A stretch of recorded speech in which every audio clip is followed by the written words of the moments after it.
Hey everyone, and welcome back to the channel. If you're new here, my name is Brittney, and welcome. I'm so glad that you're here. If you're not new here, welcome back. I'm glad you're here as well. And today I just wanted to do a quick video just to kind of give you some ideas on gifts that you can give to your family members or loved ones that like homesteading or gardening or raising backyard chickens. This is actually the week of Thanksgiving here in the United States. And I know for most of us, after Thanksgiving is over, we are pretty much in Christmas mode. We're thinking about what we can get people, we're traveling, decorating, carrying out some Christmas traditions. So I just wanted to help out a little bit with some ideas. And I have 8 different books that I have collected throughout my journey of homesteading. And I loved the book the first time I read it, and every single one of these I have gone back to as a resource multiple times. So great books for your family members or even for yourself if you're interested at all in homesteading or just living a more self-sustainable life. Okay, so the first book that I have for you guys is the Homesteading Handbook by Abigail Gearing. And this is just like a really broad overview of almost every aspect of homesteading. So if you're on a budget or if there's just only one book that you can get, this is the book I would recommend because it does touch on so many different topics related to homesteading. And so I'll just kind of go open to the table of contents here and just kind of walk you through. So there is a really big part that goes over everything you need to know for the home garden. And then there's a section, it's about 60 pages on building your pantry and canning and preserving the things that you harvest out of your garden. There's also a really large section that goes into raising livestock in a homesteading setting. And then also a pretty decent sized section on building structures for your homestead. It goes through basically step by step on how to build these structures and the most important things to keep in mind while you're building those structures. And it also touches on solar and wind and hydropower energy, as well as a little bit on composting and like gray water usage. And then it also touches on crafts and things that you can teach yourself, different skills you can teach yourself, even if it's just for you to know how to do that skill, or if you're wanting to sell those items and make some money on your homestead. It also goes into a section on herbalism and just well-being in general. So this is a really great book, well-rounded book. And one of the things, if I can get to it, one of the things I really like about it, and it's not the ball canning book, and I do have the ball canning book, and I refer to that as my canning Bible. I would not live without my ball canning book. But this is great if you don't have that. It does give you some different guides on like how long you need to can and different elevations and what pressure poundage you need for that elevation. So it's definitely a good resource to have. Especially if you don't have the ball canning book, it got some really great resources in there for you. But I do also recommend the ball canning book. I guess I should have put that on this list as well. Anyways, that is the Homestead Handbook. And again, that's by Abigail Gearing. I will leave links for all of these books down below for you. The next 2 books, it's kind of a series, and there's more in this series. Like there's a woodland homesteading book in this series and maybe a couple of others, like maybe a mountainous homestead. Those don't really pertain to me. I live smack dab in the middle of the country in grassland territory, so I didn't purchase those, but I recommend this series, and it's the Backyard Homestead series. The first book I want to go over is just the Backyard Homestead, and this is by Carleen Madigan, and this is all about producing food on your homestead, whether you be growing food in your garden or raising livestock. And the thing I really like about this book is it breaks it down to how much food can you grow on 1/10 of an acre, 1/4 of an acre, 1/2 an acre, a full acre. So if you have a smaller space, it really teaches you how to maximize that space. And it's also got some good graphics as well. So I definitely recommend this if you're just getting started with growing your own food. It really kind of walks you through all of the basics, but also teaches you, again, how to maximize the space that you have, which is very important, especially if you're urban homesteading or if you've just got a little bit smaller area to work with.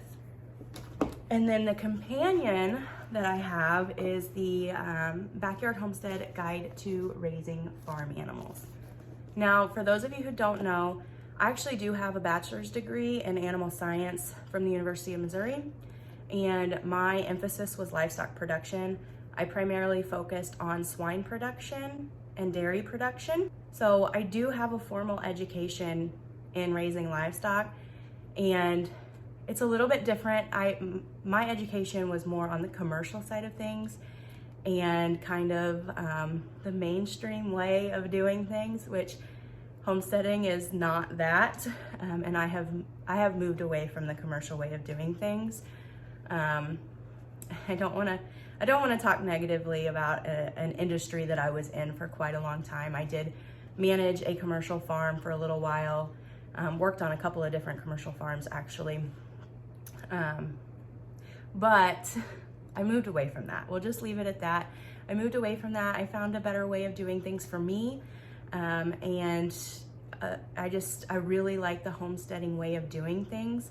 And I bought this book just to kind of see, how it compared to some of the textbooks that I studied from and some of the applications that I used in the commercial setting. And I highly recommend this book, especially for somebody who may not have that formal education or years of experience working with livestock like I do. This is a really great entry-level book to teach you some of the basics and just to kind of get you a little bit more comfortable with maybe jumping into raising livestock. That being said, I still don't recommend somebody who goes from knowing nothing about livestock, reading a book or two, and then jumping into like 100 head of cattle. I don't recommend that at all. But I do encourage you to get started. If you've always wanted to, or if it's something new that you want to do, and you've read a couple of books and you're excited about it, by all means, I encourage that. I think that that is great. I think that there is no better way of learning how to do something than to just do it. That being said, if that is something you're wanting to do, this book is a great resource for you. It goes over animal health, animal husbandry, some different like environmental things that you need to keep in mind with different species of livestock. So this one is by Gail Damerow. And again, it's just called the Backyard Homestead Guide to Raising Farm Animals. Let me see if I can find a good page. Well, this part is one of my favorite parts. This is the center section, and it actually folds out and it goes through a lot of the different species and some heritage breeds of those species as well. But it just really gives you a deep dive into information, like especially different uses. So if you're using waterfowl just for eggs, or if you want your waterfowl for meat, it kind of goes into some different practices and techniques that you will need in different areas of application. So this is a really great book for those of you who may not be blessed with a family that farmed. You weren't born into it. I wasn't born into it necessarily. My uncle farms, and I spent a lot of time in the country with my grandparents growing up, and spent a lot of time in the summers working with a large animal vet, a couple of different large animal vets actually. And so I've been blessed with that experience, and I know a lot of people have not. So this is a great book to kind of get your confidence up, knowing that you know a little bit.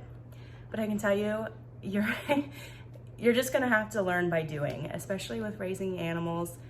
They are so unpredictable and they all have a mind of their own, and you're just gonna have to jump in, get your hands dirty, and learn from real life application. I can tell you that. So the next book I want to talk about, I have talked about her and I've already shared one of her books on herbalism already, but Amy Fuel, she is somebody that I really look up to. For those of you who don't know who she is the founder of Homesteaders of America.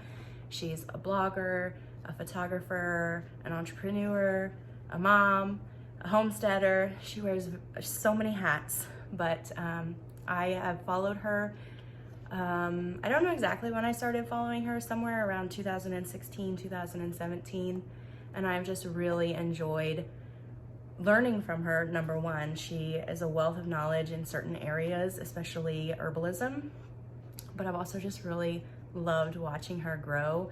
I actually found her the first time, it wasn't her homesteading channel I found her on. I found her on Southern Mama's Coffee Break with Tangi and Cherish. And I don't think that that channel exists anymore. If it does, I'll try to link it down below. I know they don't do videos on it anymore. I'm not sure if they kept the channel alive or not. But that's how I actually found her first. And from there, she has really grown into business ownership, and her homestead has changed a lot. Her life in general has changed a lot. So if you're not familiar with Amy, I definitely recommend checking her out. Most people in the homesteading community are familiar with her, so you probably already know who I'm talking about. But I think this was her second book, I could be wrong, but it's Natural Chicken Keeping, or excuse me, it's the Homesteader's Natural Chicken Keeping Handbook. And it's raising a healthy flock from start to finish. Again, her name is Amy Fuel, and I'll be dead honest with you. The only reason I bought this book, because I am familiar with chickens and how to raise them. I have never raised my own, just because of renting, never being allowed to. And now the house that I live in, I am technically allowed to have chickens if I wanted to. And I do want chickens at some point. But my boyfriend and his family farm, and they have like 300 chickens. So I buy eggs from him sometimes. And then chicken keeping has grown in popularity, and I have several friends that have have flocks as well. So I just kind of spread the wealth and support my friends that are doing it, and it saves me the hassle of building a coop on a property that I don't intend to live on forever and then having to take that coop down. So for right now, I'm holding off on chickens, but I know how to raise them. I have taken care of my friends' chickens many times before. So it's not necessarily something that I bought this book thinking, oh, I'm gonna learn a whole lot. And I did learn some, especially with the use of herbs in your chicken flock. But I bought this book because of her photography. So Amy Fuel does a lot of photography as well. I think it's just kind of par for the course in business ownership and content creation online, and especially with her blog that she had. So she takes beautiful photos, and I will open up to one of my favorite pages if I can find it here. But that is the sole reason that I bought this book. It's just because of her beautiful pictures. Now, don't let that deter you. It's not just a picture book. There is a ton of information in here, but she just kind of breaks it down and puts everything into a homesteader's scale. And if you are thinking about getting into chickens, or if you already have chickens, but you are wanting to take a more holistic and natural approach to raising them, definitely check this book out. And she has a few different sections in here. My two favorite sections in this book was using herbs and raising a healthy flock. And then also she goes into the chicken business. So if you're wanting to start selling eggs, or if you are just wanting to make money off of the flock that you have, she's got a lot of really great tips in here. So definitely check that out. I've talked about it a little bit on my channel in the past in previous videos, but when I first started getting into homesteading, I was only like, I think I was like 21.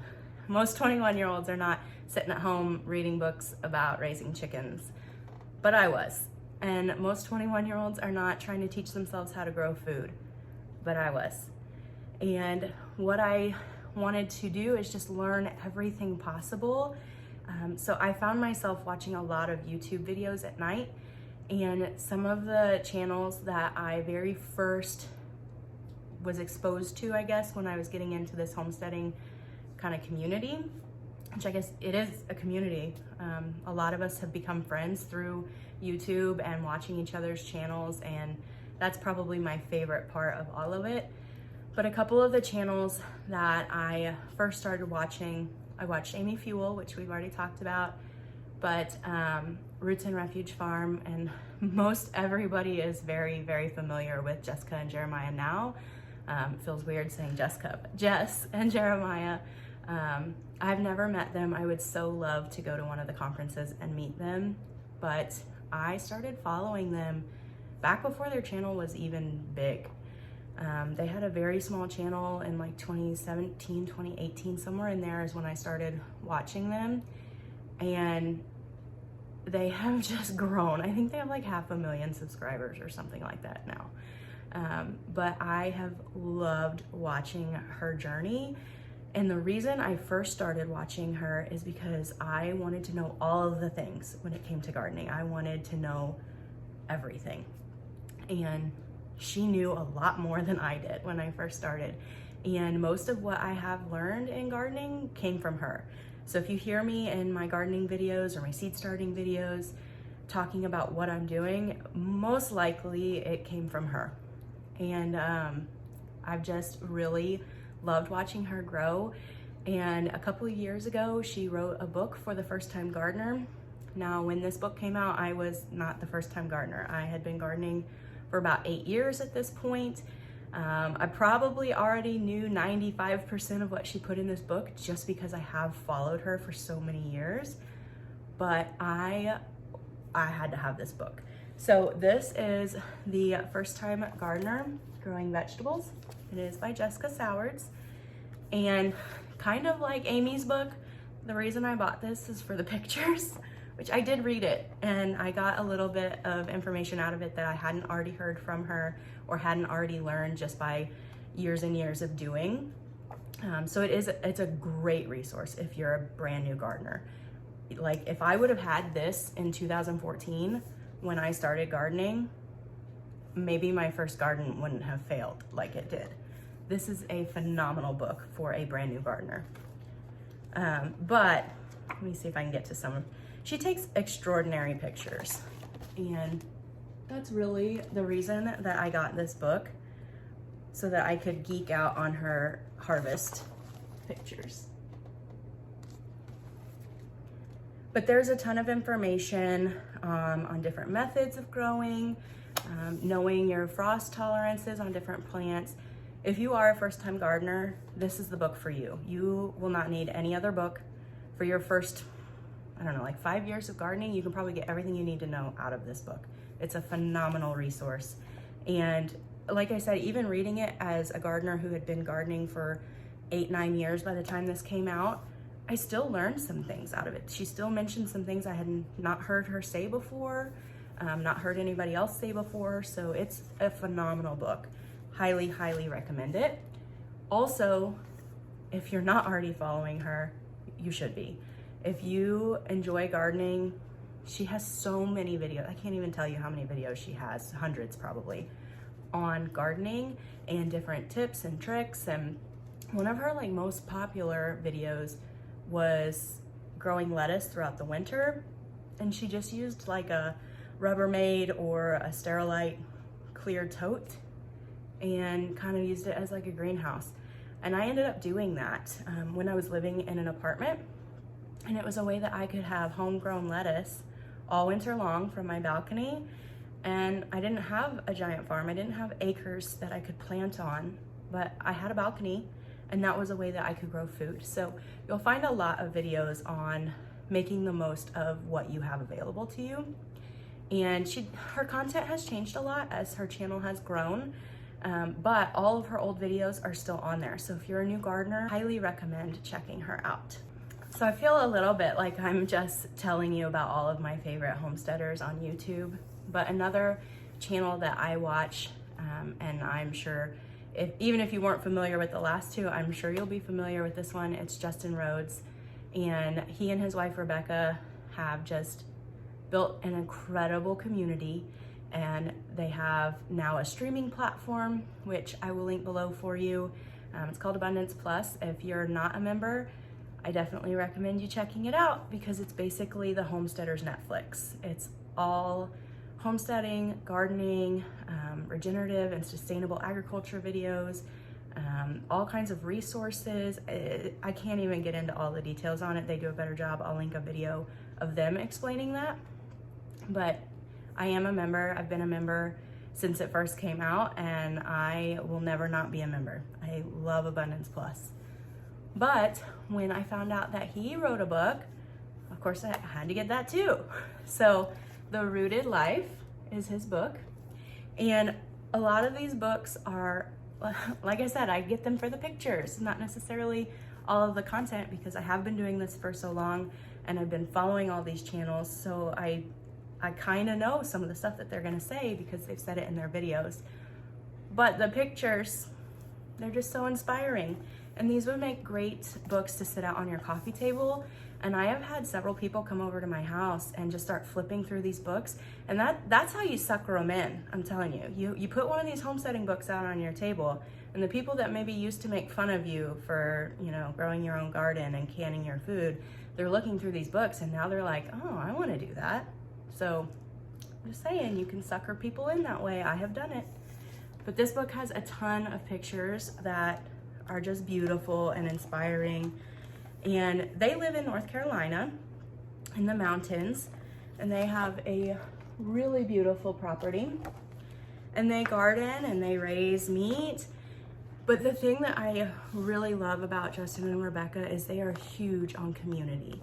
And this homesteading community has really grown in the past two years, really, since the pandemic happened.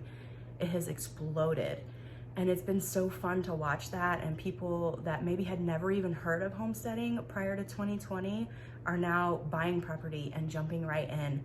And Justin and Rebecca are one of the couples that were really at the forefront of that. And the community that they have helped build is just phenomenal. And so that's one of the things that I love the most about them.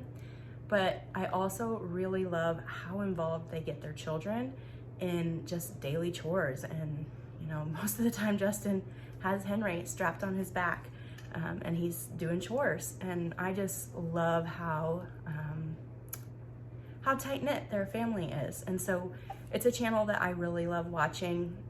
And anytime I can support a channel like that, you know, I am on a budget. I don't have endless streams of money. So, you know, I haven't been able to just buy the books whenever I first hear about them. But when I have the money saved up and I can get their books and I can support channels like this, that's where I want to spend my money. You vote with your dollars, and those are the types of things that I find value in spending my money on. So I definitely recommend this book, especially if you're just wanting to kind of step away from being dependent on the grocery store and growing your own food and understanding the why behind homesteading, and you know, why all of us are kind of transitioning to growing our own food and being less dependent on stores. This is a great book for that. So most of the books that I've talked about so far are really geared towards a homestead and raising livestock and growing your own food. This next book is slightly different, but also ties into everything that I've already talked about. So this is Vegetables Love Flowers, and this is by Lisa Mason Ziegler. And Lisa also has a YouTube channel. She owns the Gardener's Workshop. She does a lot of teaching classes, and she's a master gardener, and she's a wealth of knowledge. And I would say her primary focus is flowers, and she has several books on flowers. But this book is all about companion planting. And some people are really pro companion planting, and some people are really against companion planting. And I think it's just one of those topics that people just don't really fully understand. But the idea behind it is planting different plants in a similar area to maximize what you're able to produce in that area. So for example, obviously we know plants take nutrients up from the soil, right? Well, some plants take maybe more nitrogen, and some plants take more phosphorus. Well, if you plant them together, and the plant that's gonna suck all the nitrogen out of the soil is gonna make it hard for any other plant that needs a lot of nitrogen to thrive. But if you throw a plant right next to it that doesn't need as much nitrogen, but really thrives on the phosphorus that's left behind from that other plant, then both plants are gonna be happy. So it's really just a way of maximizing a smaller space. And it's also a way of ensuring a better harvest. Everything is getting the nutrients that it needs and requires. There's another side of companion planting that doesn't necessarily have to do with nutrients in the soil, and that's pests. So the easiest example I can give you for this is a lot of people, myself included, plant marigolds next to their tomato plants. And the reason for that, number one, it is pretty. I love the look of big marigold bushes right next to my tomatoes, but that's not why I do it. I do it because the bugs that really like feeding on tomatoes hate marigolds. So they don't like, marigolds do have a strong smell and they don't like that. And so it helps to keep them away. Now it doesn't keep all of them away, but it just helps. It's a natural way of managing that pest problem. So I am a huge fan of companion planting. I don't know everything about companion planting. I have been studying it really hard the last 2 years, and I've learned a ton, mainly from this book. But it is something that I am continuing to read up on and try and figure out, because it just makes sense. It just makes sense. If you've got a plant that's gonna take all your nitrogen, put a plant next to it that doesn't need nitrogen. It just makes sense. So soil health is one of those things that I've really, over the last 2 years, been hardcore trying to learn more about. It is an incredibly in-depth topic, and I am still at a point where I don't know everything, but I'm reading a lot of books on that right now. And that's kind of why I wanted to do this video. Is I highly recommend you reading as much as you possibly can in these winter months to prepare yourself for next year's garden and for the next year and the next year. Especially when it comes to soil health. Soil health is one of those things that it takes years to either correct or to maintain a good soil health. So definitely read as much as you can. That's one of the things that I think has made me a little bit more successful each and every year, is because every winter I sit down with a stack of books and I read and I take notes and I implement that the following year. So if you are someone who is maybe struggling with their gardening, or you have a smaller space and you want to do flowers and vegetables, this is a great book to give you an idea on how to implement that on your property. And last but not least, to kind of coincide with that companion planting book, we have Good Bug, Bad Bug. And this one is by Jessica Walliser, I believe is how you say that. This is one of my more recent books in the last couple years, as I've gotten more into soil health and companion planting, is where I came across this book. It has been such a great resource. So there's a difference between a good bug and a bad bug. Not every bug you see in your garden is bad. We don't want to kill every bug that's in there. I get the heebie-jeebies anytime a bug crawls up my arm or across my foot. Every time I still shriek like a little girl. But I have gotten a little bit better since I've learned the difference between good and bad bugs, and I don't just terminate all bugs that are in my garden after reading this book. So I'll just kind of open it up so that it's a spiral bound book. So it's a great little like flip book that you can have out in the garden with you. But here's a good example. So cucumber beetles, they're a pest. And this is gonna go into a description on what the bug is, how you can spot the damage, and different plants that they attack. So it gives you a really good idea on if you're seeing like little holes in your leaves, or if you're seeing some sort of a residue on your leaves. It gives you a good idea on how to determine what pest is leaving that. And then my favorite part about this is it goes into preventative actions, and it goes into biological and also holistic or more natural approaches. So really, really like that. But it has almost every pest or beneficial bug that you can think of for your garden. It has a page for that. So I recommend this, especially if you're not familiar with some of the different pests, or let's say you grew a garden last year, and I'll use my personal example. I grew a garden last year and my tomatoes were decimated by hornworms. And I've had hornworms before, but not like this year. And so it kind of gave me a good idea on how to manage my hornworm problem. Another thing I had issues with this year, and a lot of people in my area really struggled with them, was squash bugs. So I did have a pretty good squash harvest. I won't say that it stopped me from harvesting, but they were covered. All of my zucchini and my squash fruit was covered in these bugs, and it was just gross. I didn't want to deal with it. But this book has a lot of really good preventative measures, which I should have done a better job with. But then also it has some treatment plans in here. And I do try to do more of the organic or natural approach to things.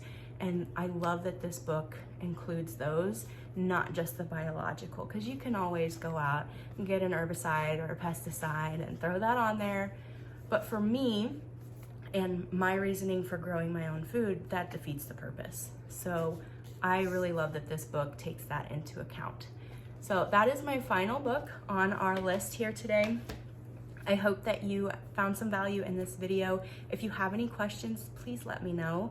Or if you have any books that are your favorite homesteading or gardening books and I did not mention them, definitely leave a link in one of the comments below. I would love to check those out as well.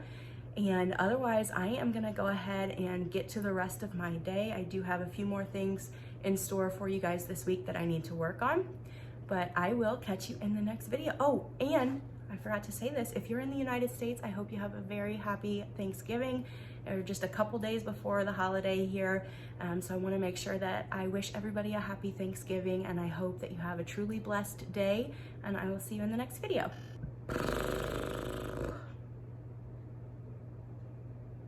I lost my train of thought. Do you ever just have something up there and then it's gone? Thank you so much for watching. I hope you liked that video. If you did, you'll probably like this video too.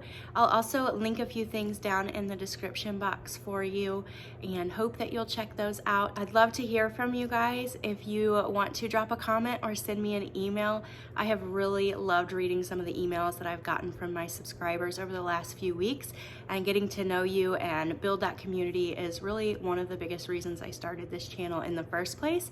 So definitely feel free to send me an email or drop a comment.